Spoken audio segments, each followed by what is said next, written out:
despite the weather. I know it's very rainy, it's very, of course, very sad outside. Can I just say that? But thank you so much for joining us here and for making everybody here feel lively by your presence. How was the food? Was it great? Was it lovely? Was it nice? Is everybody enjoying? Now, before we officially begin our program this afternoon, may I just get the energy of everybody here? A round of applause, everybody, for each of you here.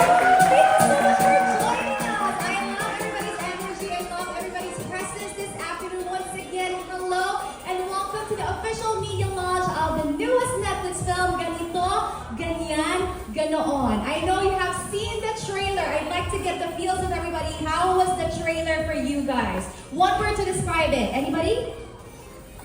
Speechless. I know you guys are speechless, but any word that we can get from the crowd? Anything to describe the trailer? Was it beautiful? I know, it's very beautiful, it's very heartfelt, and I hope you enjoyed that beautiful trailer. As we all know, family can be messy, complicated at times, and sometimes even painful. But it's also their love that helps push us forward. Now this afternoon, we'll get to meet the amazing people behind the film and hear their stories from the set. So let's discover why Ganito, Ganyan, Ganoon is a story that will resonate with every Filipino family. Now please everybody join me in welcoming the brilliant artist who brought Ganito, Ganyan, Ganoon to life. Please welcome the director and scriptwriter of Ganito, Ganyan, Ganoon, the brilliant Cholo Laurel. Hello to you, Direct. Looking forward to the conversations we're going to be having this afternoon. Of course, we also have the ever beautiful and talented Miss Agot Isidro.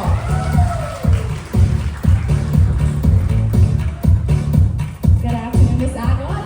And now, ladies and gentlemen, let's also welcome the beautiful, the talented star, Miss Jody Santa Maria.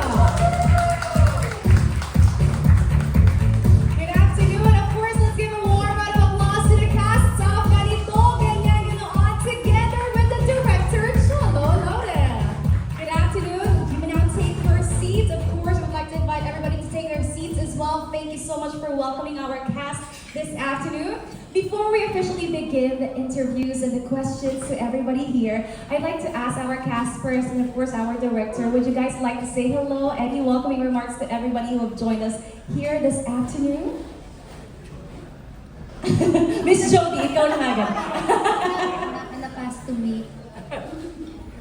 Hello everybody, magandang hapon po sa inyong lahat. And sana na-enjoy ninyo ang inyong lunch at sana nabubusog kayo. Ngayon pa lang po, gusto ko kayong pasalamatan sa oras na ibinigay nyo sa amin ngayong hapon. Kahit na mabagyo, kahit na maulan, gaya ng ating pelikula direct, no? Mabagyo. Ayan. So again, thank you very much for your time and thank you so much for being here. Thank you as well for being here. We love you here, Miss Jody. Now let's of course ask Miss Agot, what message would you like to send to everybody here? Good afternoon to everyone and salamat at nakapunta kayo despite of the bad weather. And we're excited and a bit scared kasi hindi pa namin napapanood yung pelikula. So sabay-sabay natin na experience it tomorrow. And they'll have a short clip from the movie later. So excited ako na we'll all experience this together. So thank you very much for coming. Thanks, Miss Agot. We're as excited as you to watch the film also. Director naman, what can you say to everybody? I know you're super excited for this. Yes. Thank you so much for being here. It means a lot to us. The project was a very personal one for all of us actually. It was a very healing experience. So parang habang pinapanganak namin ito ay inaasahan namin makakapag-usap sa inyo, may masasabi sa inyo ito pelikula nito. Thank you for being here, thank you for giving it a chance, and enjoy yourselves. Well, thank you for doing this film. We love the trailer. It was beautiful. Now, first of all, I'm sure everybody here can relate to the chaotic and often complicated family dynamics in a Filipino household. Sabi nga nila, hindi Pinoy ang pamilya kung walang drama. Lalo na kapag may kainan. So that's what we love to see and discuss here. And that is why we cannot wait for you to actually share some insights behind the scenes, behind the making of the film. So I have here some questions from our friends from the media. Now I'd like to ask you first, are you guys ready for this?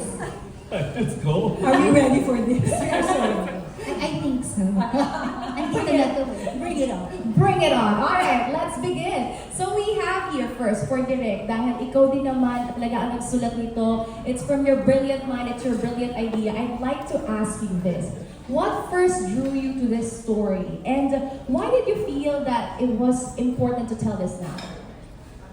Well, okay, nag-iisa ako nung, syempre, no?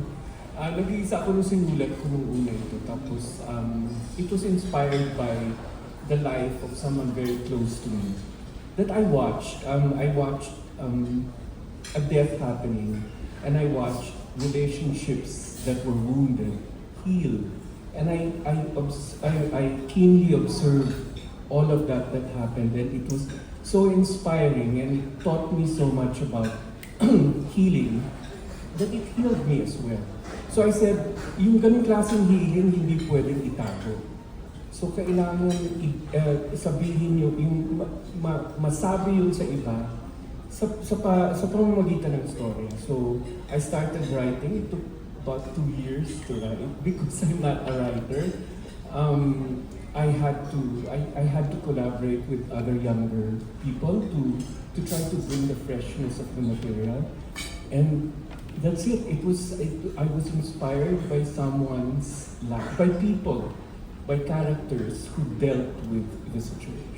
I love that. I think everybody would agree as well when you said the thing about healing, and we can all agree that healing is not linear, and sometimes it can get messy for the Very family, for the people that are involved. So gusto ko lang malaman, since you've mentioned that this is about healing, syempre may kasamang drama yan, may kasamang paglalakbay, the journey on itself. Now I'd like to know as well, how did you embrace that humor? Kasi having watched the trailer, parang light yung feeling sa trailer eh, pero may pinch of the heart siya, may pinch in the heart. So paano mo dinil yung pag-embrace ng humor even while dealing with heavy family issues? What was your philosophy in making that, striking balance in the film?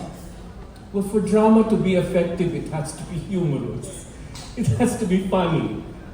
There's got to be a balance to it. So, yung point na gusto mong ibigay sa audience, mabibigay kapag hindi mo masyadong binigatan. Kasi pag masyadong mabigat na yung bibigay mo sa audience mo, parang magsasara sila kasi hindi na matake. Ang bigat na nga ng buhay natin, pabibigatin pa natin ng maraming sigawan. Hindi. Lagyan natin ng konting humor para matawa naman tayo ng konti at ma-realize natin na walang absolutes sa buhay nito. Ang ganda. Pero also very risky kasi ang hirap i-balance ng humor lalo na kapag mabigat yung problema. But you did it so beautifully. Kaya naman napakaganda. I'm so excited for everybody to watch it. Now I'm gonna go to Miss Agot and Miss Jody. Without spoiling everybody here, tell us about your characters and how did you prepare for it emotionally? Let's begin with Miss Agot. I play Paz. Ako yung mommy ni Joe, played by Jody. And I come home. I make a grand homecoming to that family na meron akong ginawa in the past. I don't know if I can allowed, pero yun. So I made a very major impact sa buhay ni Jody because I was an absentee mother. And then the chaos, parang yun nga, since I was telling RJ kanina, parang I was the one who really opened the wounds of the family. And then, yun. And then from there, yung beautiful chaos na sinasabi natin doon. And then maybe healing, maybe some excitements, maybe some fighting there. So, yun, like a family, any family drama or encounter. So umuwi ka para manggulo. Yes! Para ako yung bagyo. Nang gulo si Miss Paz.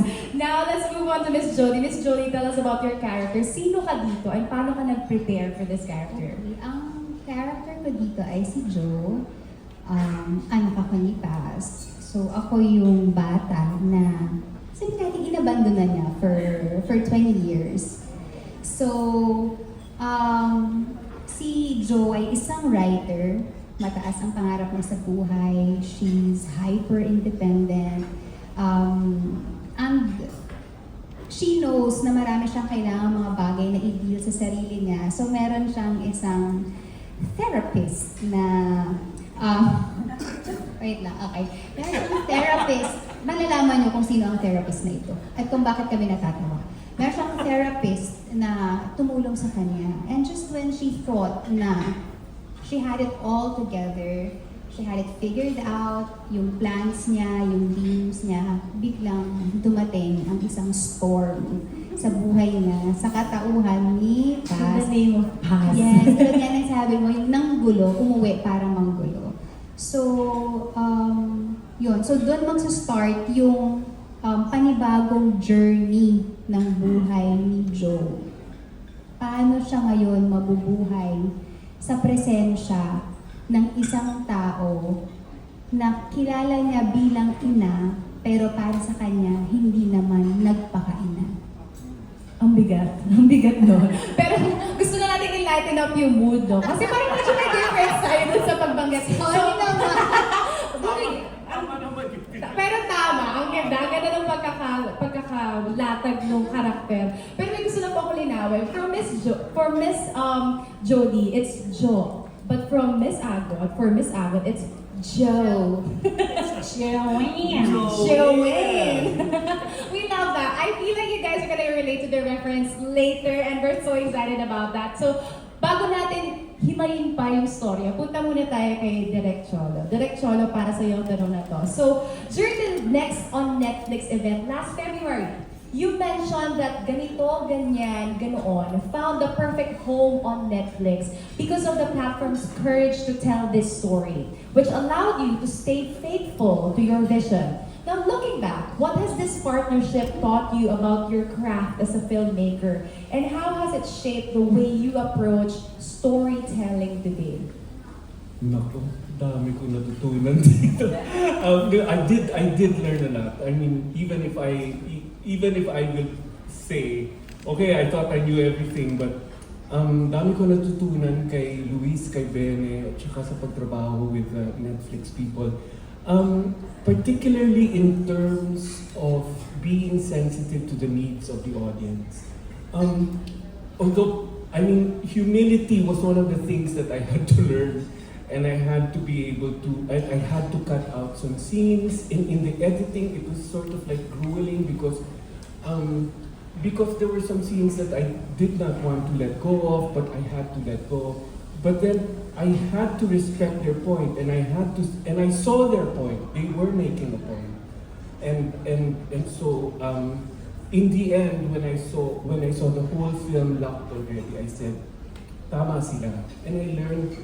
It's narrative pacing that I learned from them, which I think is kind of different already now. It's evolving. The craft is evolving. Narrative pacing has its own form now, and the Netflix people don't. I love that. The humility of it all. Yeah. Despite, making this beautiful film, you still admitted na parang ang daming natutunan along the way. So Yep. that's what we love hearing from you, Sir Cholo. So maraming salamat. Now I'm gonna move on to Jody. Miss Jody, you are a mom already. So as a mom yourself, was there a scene in ganito, ganyan, ganoon that hit differently because of your own experiences and in raising a child? And what emotions yung nalabas mo dun sa scene na yon or sa, sa pelikulang yun? As a mother myself, siguro Joy, ang akin is yung tinatry kong intindihin si Paz. Kasi bilang nanay, may anak ako na parang, paano siya umabot sa ganun? Paano niya ako iniwan? Kasi kung ako, parang kahit anong mangyari, ilalaban mo yung anak mo, di ba? Kumbaga, parang sa hirap at ginhawa magsasama kayo. Pero, paano siya umabot sa ganun?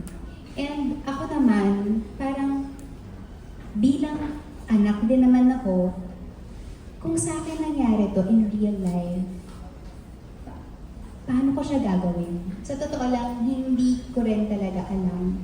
So, I really had to talk to Direk parang direct kailangan ipaintindi mo sa akin. May mga bagay na parang for me, may mga butas. So, kailangan lang nating pagtagpi-tagpiin because at the end of the day, parang hindi ko pwedeng i-judge yung character ko. Kasi if I begin to judge my character, then I won't be able to play her. I won't be able to be faithful to her. Hindi ko siya mabibigyan ng conviction. Hindi ko rin naman pwedeng i-judge yung character niya. So marami talagang discussion, parit-parito na usapin para lang din talaga mabuo si Joe. And yun, siguro Para kami nagte-therapy. At least libre therapy sessions na for everybody. lagi yung okay sa scene na to, paano nangyari to? Tapos ito yung mga scenarios, bakit well anyway, para siya nagiging therapy session every time magde-discuss kami ng eksena. But it's helpful because habang ginagawa namin yung prosesong yun, ang dami ring nabubuksan sa amin. And then sometimes pag ginawa mo na yung eksena, sometimes you plan certain things sa isang scene. And then masusurprise ka na lang na yung plano mo, totally hindi ganun yung mangyayari. So you just go with what's organic and with what's real. Feeling ko ang makakasagot niya ng iyong ina. Si Miss Paz. Dahil parang ang bigat talaga ng pinagdaanan ni Joe bilang anak. And even Miss Jody herself, parang tinatry niyang intindihin kung bakit ganun din yung naging karakter mo. So ipaintindi mo sa amin, Mama Agot or Paz. Kasi napakarami na natin pelikula about forgiveness, no? Pero sa totoong buhay, hindi naman talaga lahat ng sugat kayang paghilumin, katulad ng sugat ni Joe na anak mo dito sa pelikulang ito. So after doing this film, do you believe, having played Paz and, playing this character, do you believe that closure always, requires reconciliation? Or can someone find peace? Nakakahanap bang isang tao ng kapayapaan kahit hindi nila nakukuha yun from reconciliation? Alam mo, I just turned 60. So, mas ngayon, I think for everyone, ayaw na natin ng bagahe.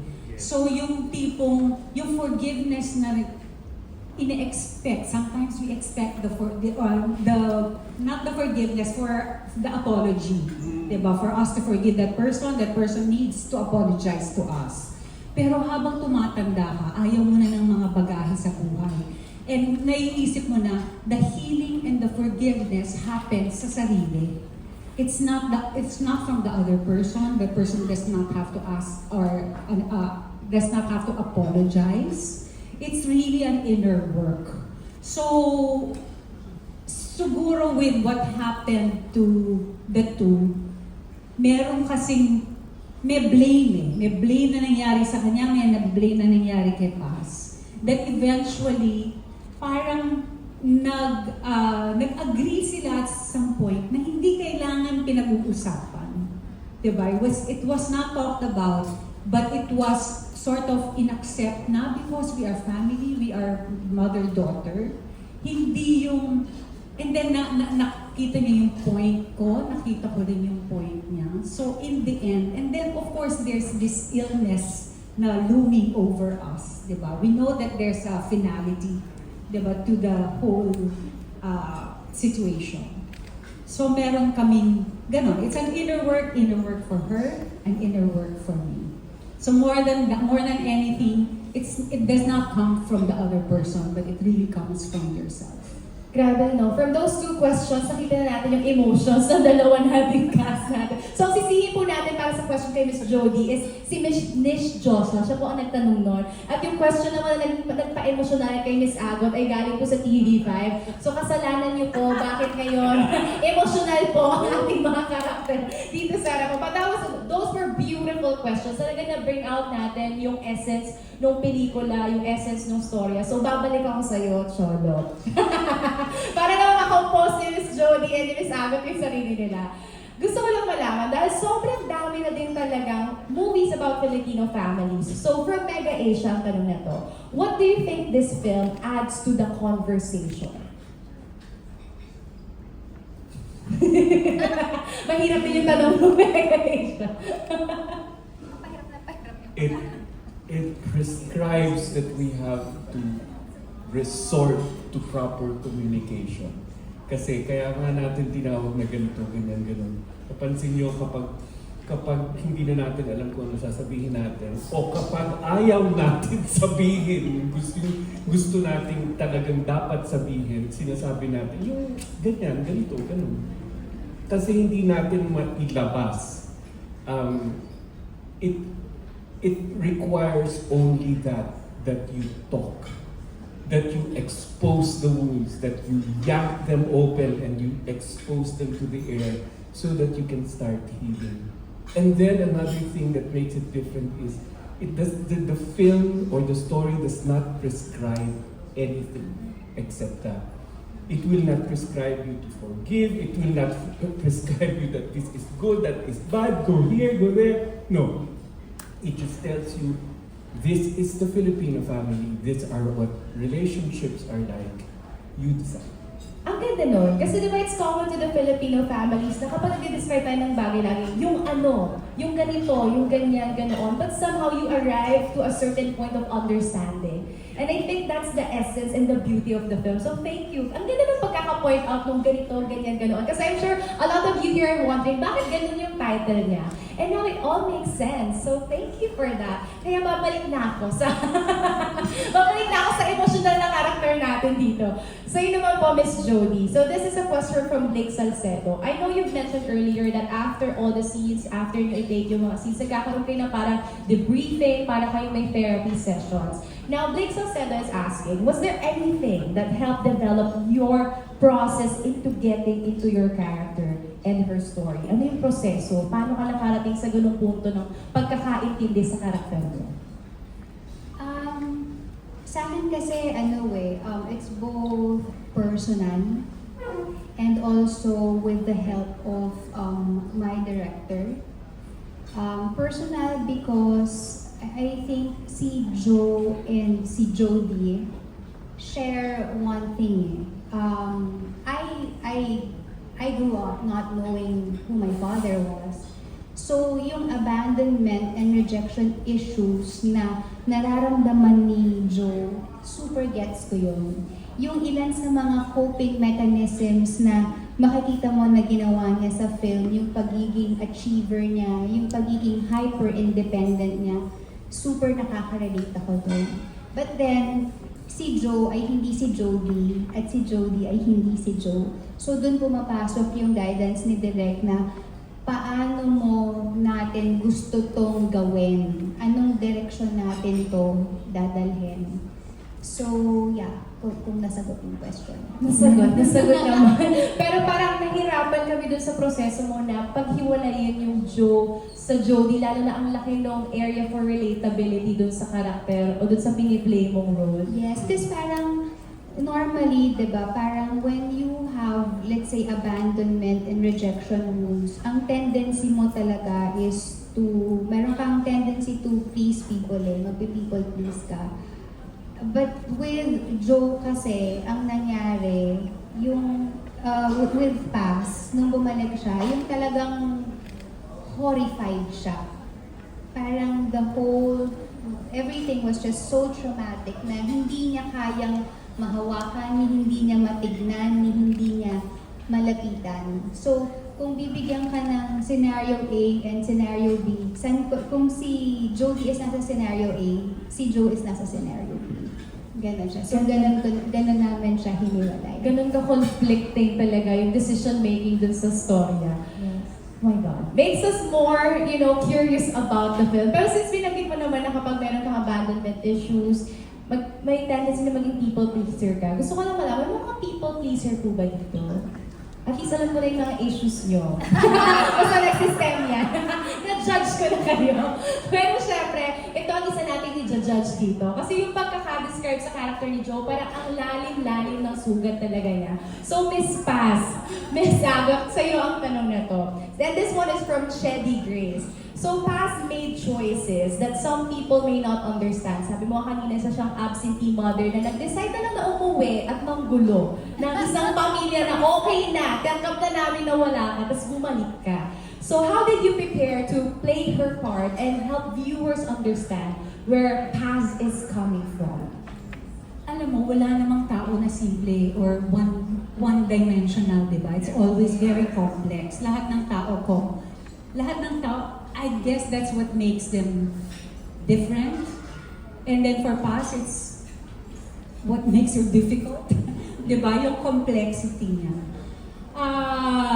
Maraming pinagdaanan si Paz na maybe hindi nyo makikita sa screen, no? But it helped me understand the character. Kung gano'n nasugatan si Joe, ganun din kasugat si Paz.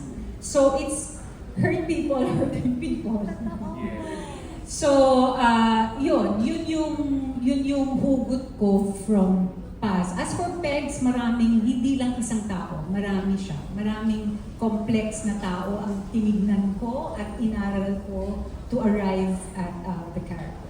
I love how you worded out, hurt people. Kasi totoo siya. Sometimes we project our issues to other people, lalo na yung mga issues na hindi natin kayang gamutin sa sarili natin or i-work or tanggapin sa sarili natin na meron tayo. So I feel like somehow you helped us understand in hindsight kung bakit nga ba ginawa yun ni Paz. Pero later on, you guys are gonna have a sneak peek anyway. So tignan natin kung totoo ba ang sinasabi ni Paz. Mahirap din talaga mag-judge ng tao eh. Totoo. Kaya let's not be judges. Totoo, let's not be judgers. Pero ito, gusto ko malaman. Hindi tayo mga judgers. Ito, Sir Cholo, gusto ko naman itong marinig sa'yo. So it's been a decade, sobrang tagal na. Simula nung last na pelikula mo. So, CJ Says, ask you this question. Pakita na natin ang pangalan niya. CJ asks na. Hindi na CJ Says. So, CJ Says asks, saan ba si CJ? Nandiyan si CJ. Yan. Pageant vlogger turned into a movie. Right there yun siya. CJ, I love CJ. So ito ang kanyang tanong. What took you so long to do movies again? And what made you say yes to do a movie directorial comeback via Netflix? Overtake ang buhay. I continued on with my career as a commercials director. I had to make a living because I was raising a family. But you know, ever since we premiered Nasaan Ka Man, I never really stopped pursuing film. I continued to be part of film groups. Like I founded Originate Media with Michiko Yamamoto and Moira Lang and the likes. We continued to produce films and distribute films. I continued on with my relationship with film, but I needed the ideal situation for me to be able to do a new film. It was in 2018 when actually I felt there was a chance I could jump into the arena again. The first chance was with Signal, and because streaming was starting to come into the picture. And then the second chance is this, and the most ideal was with Netflix, because they gave a proper budget, that they had a proper organization to try and get it done, and it was good. It was a good experience. So yun, hintay lang ng tamang opportunity kasi medyo may requirement sa pelikula.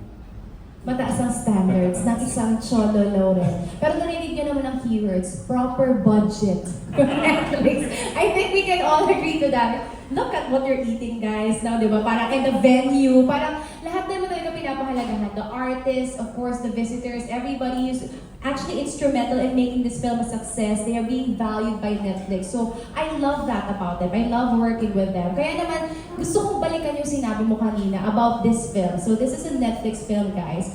And gusto kong balikan yung sinabi mo kanina na itong pelikula na to, walang tama sa kanya. Hindi kaya tuturuan. Wala siyang prescription. It's not about choosing A or choosing B. It's actually just about the story of healing. Now, gusto kong malaman, this is for everybody. And this is a question from Kuya Kimi. Sa family conflict kasi, bawat kamag-anak may sariling perspective sila kung bakit sila tama. Does the film ask us to choose whose truth is correct? Or tinutulungan ba tayo ng pelikula to understand why they remember the same wound differently? Sir Chol? No, it does not prescribe anything. In fact, ang sinasabi niya, walang absolute. Walang absolute na tama, absolute na mali. Lahat ay may gray area dyan. So that's why makikita mo yung mga characters habang pinapakilala namin sila sa inyo at nag-evolve yung pelikula. Makikita niyo yung bawat side nila. Hindi namin ginawang caricature. Makikita niyo na there is good, there is bad, and there is gray.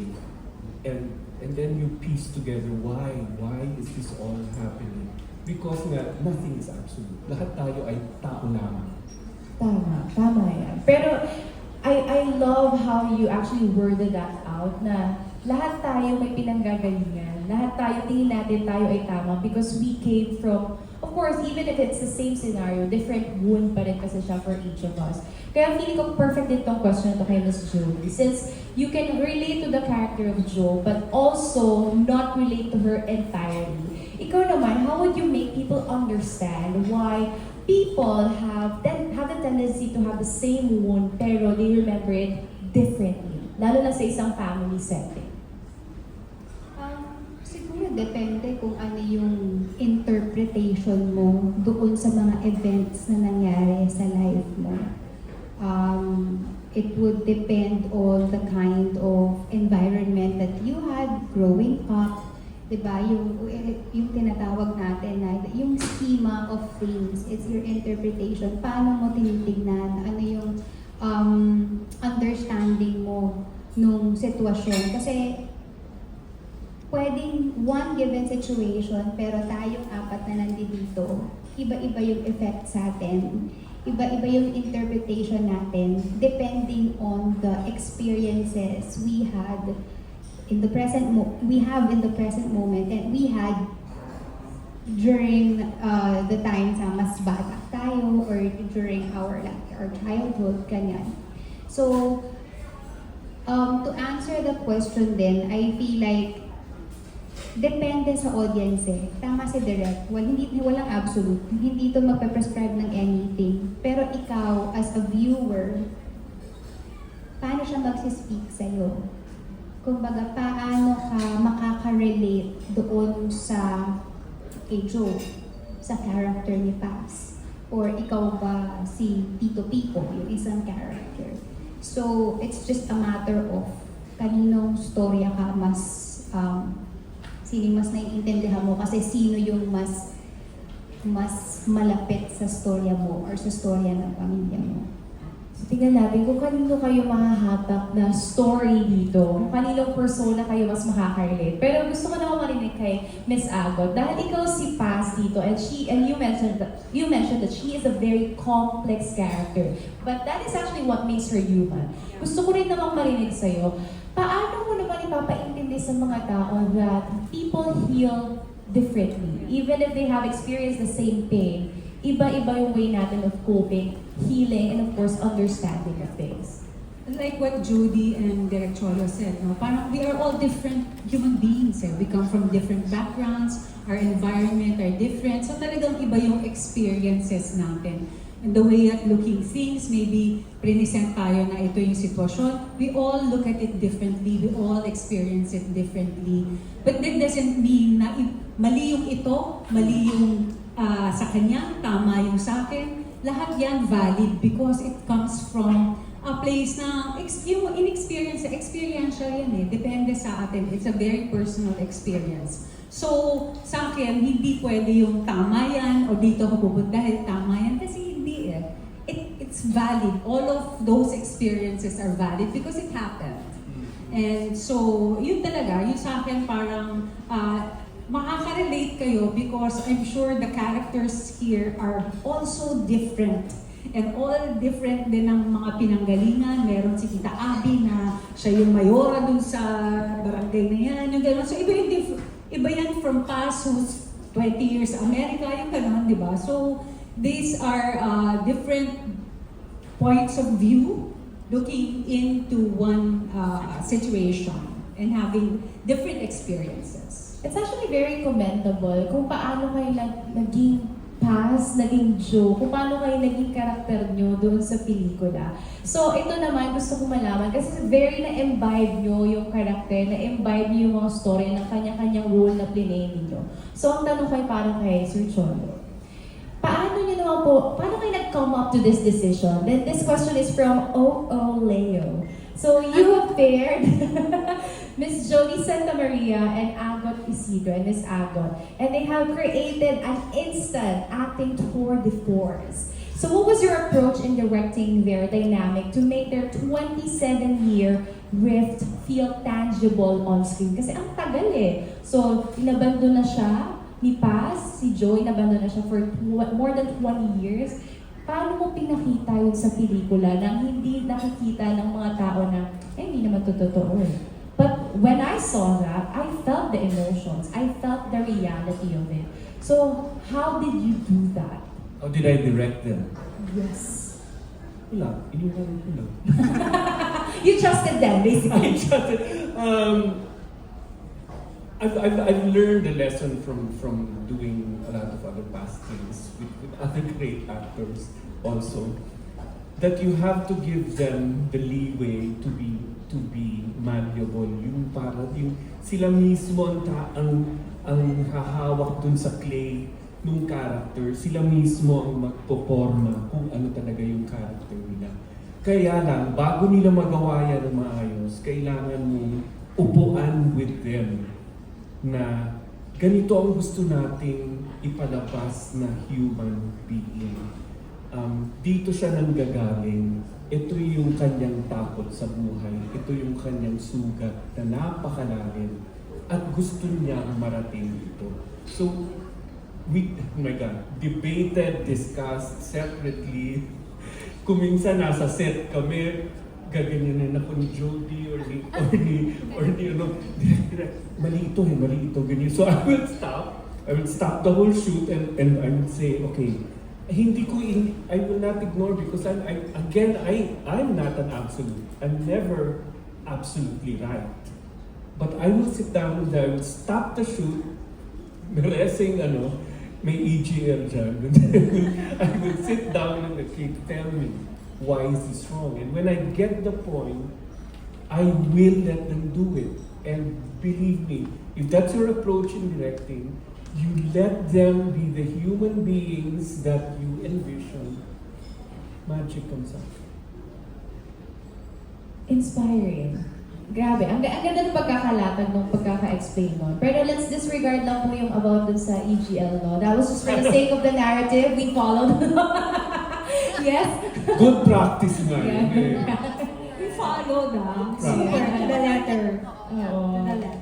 So, yes, so we follow laws here. We honor the EGL law. Correct. Now, ito naman po, dahil na-explain nyo na yung ganda ng pelikula, yung ganda ng karakter, kung saan siya nanggaling, kung saan siya hinugot. Ito naman, let's look at the bigger picture. So I'm gonna ask Miss Agot and of course Miss Jody. And this is actually a very, very interesting question because earlier this year, Netflix introduced its exciting lineup of Filipino films and series coming to the platform in 2026. So as artists, leading one of Netflix's originals, what does it mean to be championing local narratives and having these stories shared not only to the Philippines but also with audiences from around the world? Kasi again, this will be streaming globally. So, kamusta yung pakiramdam na isa kayo sa mga flag bearers ng local narratives? Ako personally, sobra akong excited and sobra akong natutuwa because before, di ba, when we have, let's say, mga local titles, regional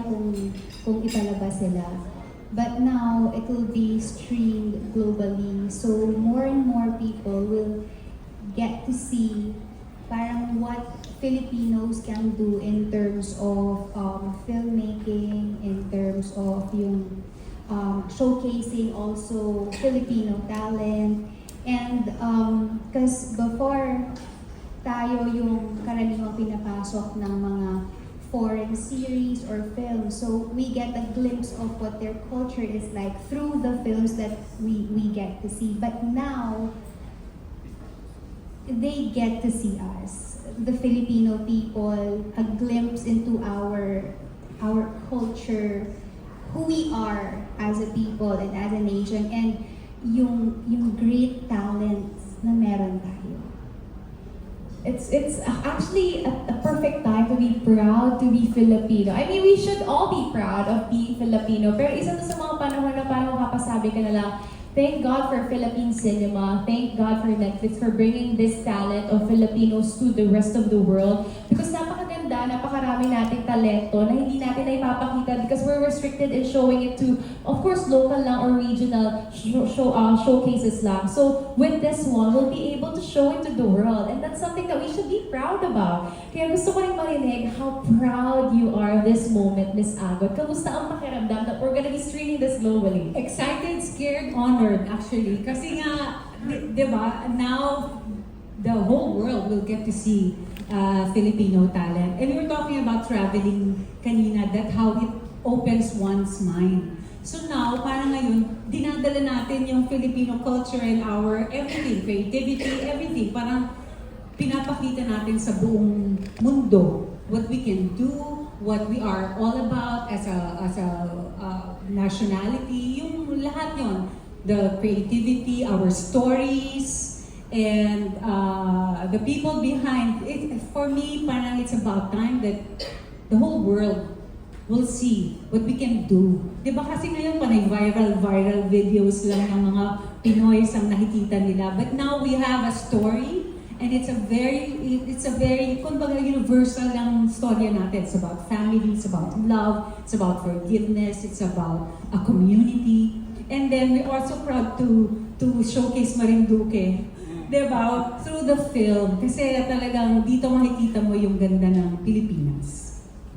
Wow, what a time to be alive, everybody! And that is very beautiful. No? For so long, we've been looking at other people and, forcing ourselves to relate to stories that we can never relate to dahil hindi naman natin yung kultura. But now, the story is here. The Philippines can now be seen because of this film. And sabi nga ni Ms. Jody kanina, now they can see us. And that is actually a big success, a big achievement for ganito, ganyan, ganoon. So everybody, a round of applause for Cholo Laurel, Jody Santa Maria, and Agat Isido. And ganito, ganyan, ganoon. That was such a beautiful conversations we had. And of course, thank you to all our friends from the media for the questions. Napakahirap ng mga tanong nila.